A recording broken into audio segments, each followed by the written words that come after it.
بداية احنا لما جينا ندرس القلب كده دراسة او العلماء جم يبصوا على القلب لقوا ان في حاجات غريبة قوي. واهمها مثلا ان هو بيشتغل ولا يتوقف. يعني انا ممكن اوقف ايدي، ممكن اوقف حتى نفسي، ممكن اوقف افكر وانام، وممكن اقفل عيني او اسد وداني، لكن القلب ربنا ما عمليش تحكم عليه. صحيح. لا استطيع ان اسرعه ولا ابطئه ولا اوقفه. دي رقم واحد.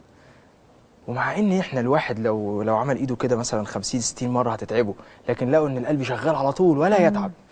فالعلماء قعدوا يفكروا، قال لك طب هو ليه بيشتغل على طول وليه ما بيتعبش؟ وبعدين دي على طول دي مش حاجه قليله، ده بيشتغل حوالي 70 مره في الدقيقه، يعني حوالي 100,000 مره في اليوم، يعني حوالي 35 مليون مره في السنه بلا توقف. اضربي بقى في 70 سنه يطلعوا مليار وشويه مثلا. ايه ده؟ وما بيتعبش. دي كانت حاجه غريبه. قال لك في البدايه على فكره القلب مش بيتعب عشان هو مش بيدق كده، لو كان بيدق كده كان تعب. هو ربنا خالق عضلات القلب لفه كده، فالقلب بيدق كده، بيتويست، بيلف حوالين نفسه.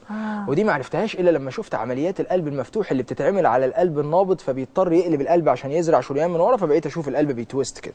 وبالقرايه لقيت فعلا ان الحركه دي تخليه يبذل مجهود قليل ويضخ اكتر فما يتعبش. دي رقم واحد. رقم اتنين ان الوقت اللي بيرتاحه القلب هو الوقت اللي بين كل دقه والتانيه. الله. اللي هو مجرد ثانيه ثانيه الا ربع اللي بين كل دقه والتانيه. عشان كده دايما كل الادويه الجميله او كل الحالات الجميله هي الادويه اللي تقلل ضربات القلب، عشان يبقى بين كل دقه والتانيه وقت طويل، فالوقت بتاع الراحه يزيد. فتلاقي كل الناس اللي عندها مشاكل في الشرايين او ضيق في الشرايين او صمامات او مش عارف ايه، او عنده جلطه او دعامه او قسطره او الكلام ده كله، يقول لك قبل ما تبدا في كل الكلام ده بس لمجرد انك تقلل له مجهود القلب، تخلي الدم القليل اللي واصل للقلب يكفيه، فما يحتاجش القسطره او دعامات بالشكل اللي احنا بنعمله. اوكي؟ دي رقم اتنين. رقم ثلاثة، قال لك طيب هو ليه بيشتغل باستمرار؟ ما دي برضه معجزه.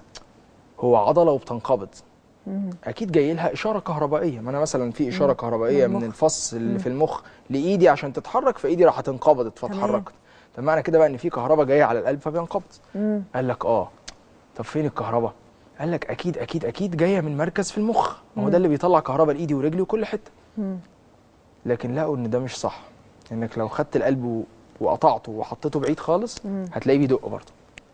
فوجد بقى ان القلب بيطلع كهرباء منه لنفسه. ده بدليل انه ساعات بياخدوا قلب حد عمل حادثه ويزرعوه في جسم تاني. صحيح. ويبقى حد مات خلاص بالظبط، ويشتغل وبطاريته تشتغل بالظبط كده.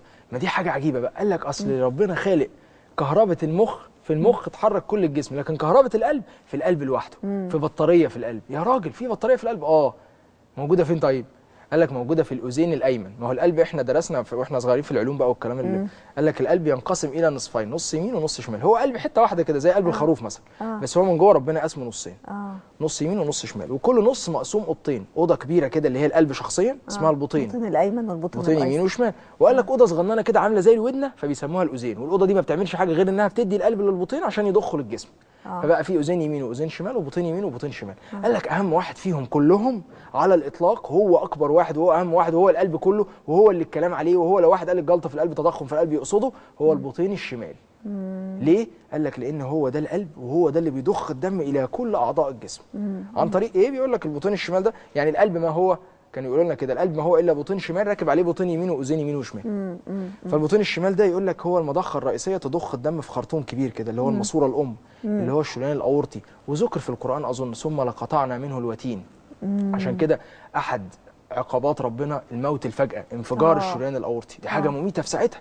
فيقول لك ان القلب او البطين الشمال من القلب، الناحيه الشمال من القلب بيضخ الدم في الاورطه، فالاورطه ده يطلع من القلب. وقلنا مليون مره، قلت المعلومه دي مليون مره، ان القلب في منتصف الجسم.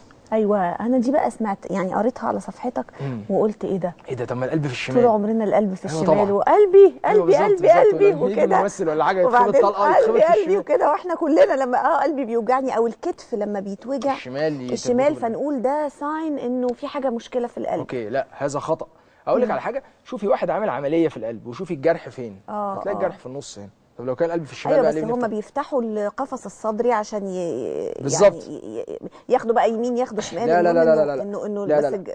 بص لو تفتكري حتى واحنا بندرس زمان كان يقول لك ان في رئه يمين ورئه شمال، والقلب في المنتصف، وعشان ما نزعلش الناس يميل الى اليسار قليلا، مايل سنه شمال. عشان كده الرئه الشمال صغننه، يقول لك الرئه الشمال فص واحد والتاني، لكن دي 3 فصوص عشان القلب واخد سن شويه منها، لكن القلب في المنتصف بالظبط. مريض القلب اللي بيشعر بوجع في القلب بيشعر بوجع في النص. جميل.